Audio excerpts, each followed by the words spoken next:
hi guys, I'm here to present a simple object-oriented programming involving abstraction. But first, let me introduce myself and my groupmates. I am Jomar Avenido, and my groupmates are Abernica Jake Royce and Blas J. Bryan. So, we create a program po that simulates a simple banking system.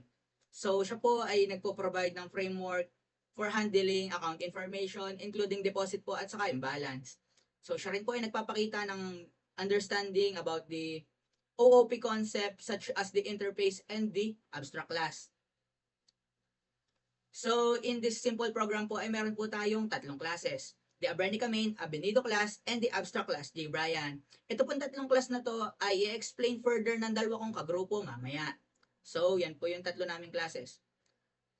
So, here po is the code snippet of that tree. So, here is the Abernica Main, here is the Abstract class J, and here is the Abenido class. So, ito naman po yung ating object creation at method invocation in our simple program. So, we create a object, an object pala. And we invocate some methods. So, here are they. So, yan na po, to sum up our presentation. So, na-understand po natin yung interface at saka yung abstract class.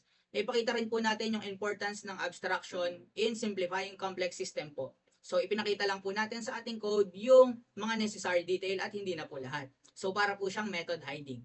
So, yan din po, nagpakita rin po tayo ng practical application in Java. So, para pong i-simulate po natin yung application ng code in real life. So, kagaya nga po sa banking. Good day po, Sir Manaloto. I am here to present our activity tungkol po sa abstraction. At ang parte ko po ay ang abstract method. Dito po ay may tatlo kaming class, namely Abrenica Main, Avenido, Blas. Ang aming pong main method ay main class ay yung Abrenica Main. Ngayon po, gumawa kami ng dalawang class, Avenido and Blas class. Sa Avenido po, siya po yung mag-extend kay J. Since si J po ay abstract class, ang gagamitin po namin keyword para ma-inherit po ay extends. Gumamit po kami ng tatlong variable. Ang string name, int balance, int deposit. Dito po ay nag-initialize na kami ng method abstract. Abstract void username at may parameter po na string name. At wala po siyang laman pa. At lalagyan pa lang po namin sa Avenido. Dito po, since na-extend na po, ginawa na po namin yung kaninang walang laman, yung abstract class. Ito po, public void username, string name. Dito po ay nilagyan na namin ng value. Yung system.out.println user plus name. Itong name na ito po ay magmumula naman sa main class. Ito pong m.username, Jomar Nana. At yung value po ng string name na Jomar Nana ay may store po sa string name. At ayun na po yung mapiprint dito. Na pag iniran po natin, ay lalabas dito yung username Jomar Nana. At tungkol naman po dito sa balance, deposit, updated balance, ay gumamit po ng implement or interface na magpapaliwanag ay ang isang kagrupo na si Jake Abrenica. Ayun lang po, sir. Salamat. Good day po, Sir Manaloto, and I am here to explain our program or code. At ang aking pong part dito is abstraction under the interfaces po. And simulan na po natin. Dito po sa aming program, nag-declare po kami o gumawa po kami ng tatlong classes, which is the Brenica Main, Abenido class, and the Blas class. At dito na po muna tayo magsimula dito sa Blas class o yung nilalaman niya. Since na-explain na po nung aking kagrupo itong abstract, dito naman po tayo sa interface, which is nag-create kami ng interface na nagngangalan o naka-name after Blas or the interface Blas. At nagkakonti naman po ng tatlong methods, which is the void balance, at void deposit, at void total balance, which is naglalaman po siya ng data type na integer. At dito naman po sa interface, ay bawal po tayong maglaman o maglaman ng mga constructors at gawa po ng mga instance. Mga methods lamang po. At dito po is lalamnan po natin siya sa kabilang class, which is dito po sa may Avenido class. At paano po natin malalaman o paano natin malalagyan siya ng laman dito sa kabilang class. At try po natin buksan yan.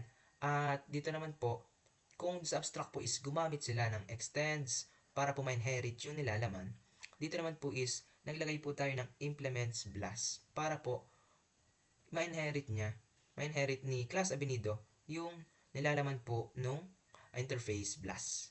At ayun po ang keyword niya, implements po. Dahil dito nga po, wala pa po siyang laman. At ayun po yung pinaka-simple na tinatawag natin na method hiding o yung information hiding po. At dito po, balik po tayo sa Benito class, nag-create po tayo ng tatlong variables, which is the string name, int balance, at int deposit, para po makapag-create po tayo ng ating bank statement. At dito po is nag-create tayo dito po natin kinreate, kumbaga po yung tatlong methods, which is the public void username, public void balance, at public void deposit. At nilagyan lamang po natin yung pamprint sa kanya na user, at piniprint niya po yung name o yung name ni user.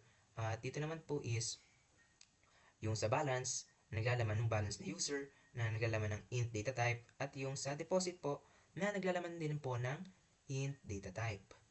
At dito naman po sa public void total balance na nag-generate natin para po ma-calculate natin yung yung total balance ni user, which is dito natin siya in-store sa data type na int, which is x na equals balance plus deposit.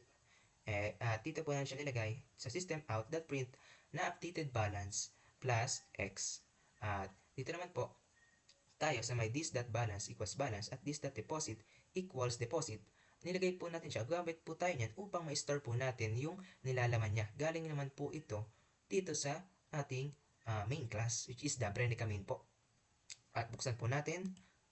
Dito po nilalaman niya, which is yung na-create po tayo ng instance, which is the Venido m equals new Abinido. At dito po tayo naglagay ng kanyang mga nilalaman po sa loob. Gaya po nito na m.username ay ang nilalaman niya yung string, which is the Jomar Nana.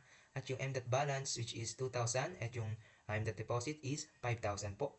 At dito naman po sa total balance, dito po natin na kinreate po na kung ano yung maging total balance ni user po. At itry po natin siyang i-run po. Wait lang po. Yan. Ito po. At ito lang po yung simpleng nilalaman po ng aming output, which is the user, Jomar Nana, the balance, which is 2,000, deposit, which is 5,000, at yung nagkakalculate po ng total balance ni user na yung naging updated balance niya po is 2,500 pesos po.